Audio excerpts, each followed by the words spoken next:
Jack was suddenly hospitalized in critical condition, with convulsions and high fever of unknown origin. The test results were all normal, but his body reacted as if he had been poisoned. Tien panicked. The doctor warned that this was not a common disease. Who did it, and why? The first clue suddenly appeared, revealing a horrifying truth behind. Please continue watching the video. Thank you for always following and supporting me. When the doctor reviewed the medical records and blood test results, a strange substance was discovered, not in any of the drugs Jack had ever used. Tien was stunned to know that the substance could only be introduced into the body through food or drink. She began to review every little detail of the recent days, and suddenly remembered one thing. The last person who gave Jack water was none other than the person they trusted the most. Could it be that the culprit was still very close to them? The truth was being peeled away layer by layer, and it could be more painful than Tien had imagined. Tien's heart stopped beating when the image of that person appeared clearly in her mind. It was the moment when Jack had just returned from the hospital, still lying exhausted on the sofa, and that person smiled and handed him a glass of warm orange juice with the words, "Drink this to regain your strength." At that time, she had absolutely no doubt, because that person was close as blood to Jack for all these years. Tien immediately reported this detail to the doctor and asked to test the remaining water sample in the glass. At the same time, she quietly opened her phone, looking for the camera in the house, something she rarely paid attention to before. And then, in the blurry but clear video, Tien was stunned when she saw that person secretly rummaging through his pocket, dropping something into the glass of orange juice before giving it to Jack. She collapsed to the floor, holding her head in her hands, unable to believe her eyes. The doctor's voice rang out behind her, as cold as the night wind. "We have identified the substance. It is a mild poison, slowly accumulating, but if not detected in time, it will cause permanent damage to the brain and nervous system. A calculated plot, someone who acts without hesitation." And now, Tien has only one question left. Why? Because of hatred, or because love has degenerated to the point of cruelty?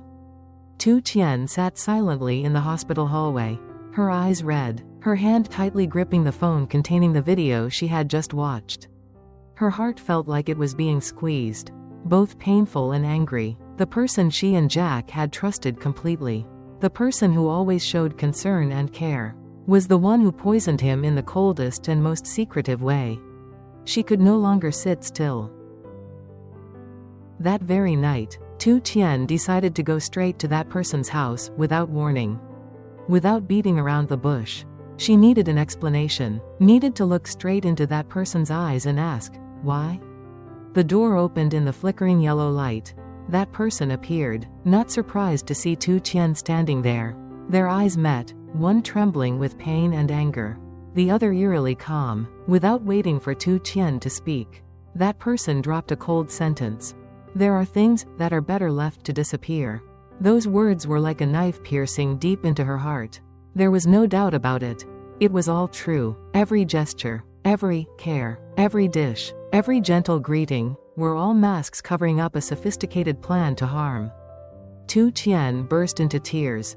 But this time it was no longer weakness, it was the sanity of a person who had been pushed to the limit. She looked straight at the man and said, "I will not let him suffer anymore, no matter what it costs me." The real battle began here. Tien stood silently in the darkness of the porch, that sentence still echoing in her mind, "There are things that are better left alone." She swallowed, her heart pounding as she took another step, her voice trembling but clear. "Is it you, really?" That person, no one else, was Vu, Jack's half-cousin. Vu had lived with Jack's family since childhood until he grew up. When Jack's mother sent Vu to study abroad, Vu always appeared by Jack's side when he was in the most difficult times. A friend, a brother, a trustworthy companion, but behind that kind appearance, there was a darkness that no one expected. Vu's eyes did not avoid, even a bit cold. He approached, slowly saying, "I tried to endure, tried to step back, tried to forget, but why do all the good things always belong to him?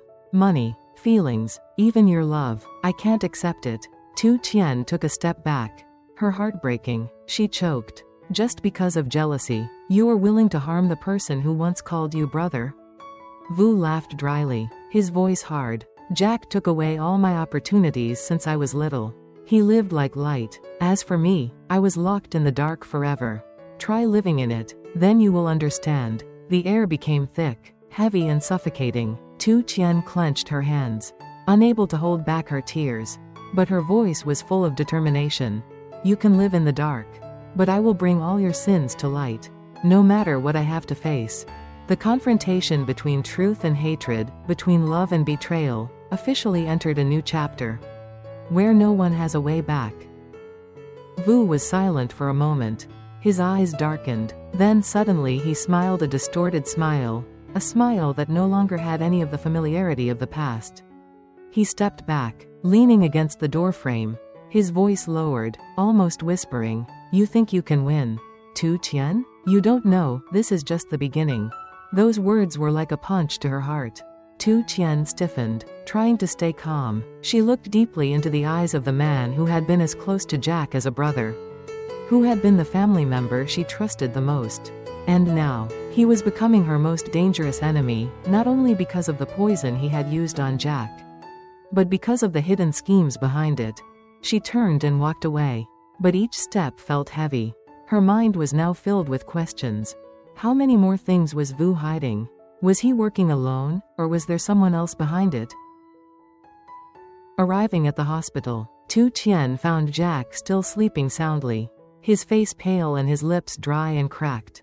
She sat down next to him, took his hand, and whispered softly to herself, "I will protect you, Jack. I will not let you be hurt again. That person, and all those behind him, will pay the price." In the pale yellow light of the hospital, Tien's eyes were no longer as weak and sparkling as before. Instead, there was a cold alertness and an unshakable will. The truth was no longer something that scared her. It was something she was willing to face, even if it meant trading it for her own peace. That night, Tien did not leave Jack's bed even once. She sat silently beside him, her hands still tightly holding his, her eyes no longer vague, but sharp and determined. Every piece of the puzzle gradually appeared clearly in her mind. The times Jack suddenly had stomach aches for no apparent reason, the unusual dizziness after meals, the long days of fatigue without reason. It all started when Vu returned to live near them, using the excuse of wanting to find a family relationship again. Tien quietly opened her phone. Following Vu's contacts, she discovered that he had secretly contacted a strange man, a man who was rumored to be involved in illegal chemical trading in the past. Her intuition told her that this was no longer simply a poisoning case out of personal grudge, but a carefully prepared plan. Maybe it was also related to Jack's family's assets, or some dark secret in the past that Jack had never told.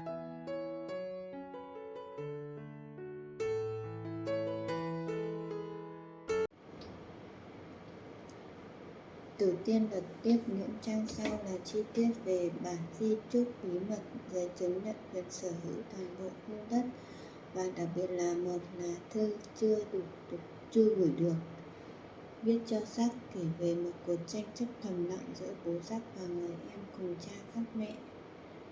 Tử Tiên ngã người xuống đất, tay run bần bật, tất cả đã rõ rõ.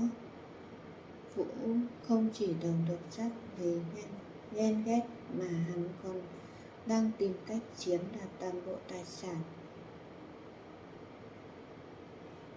của Jack.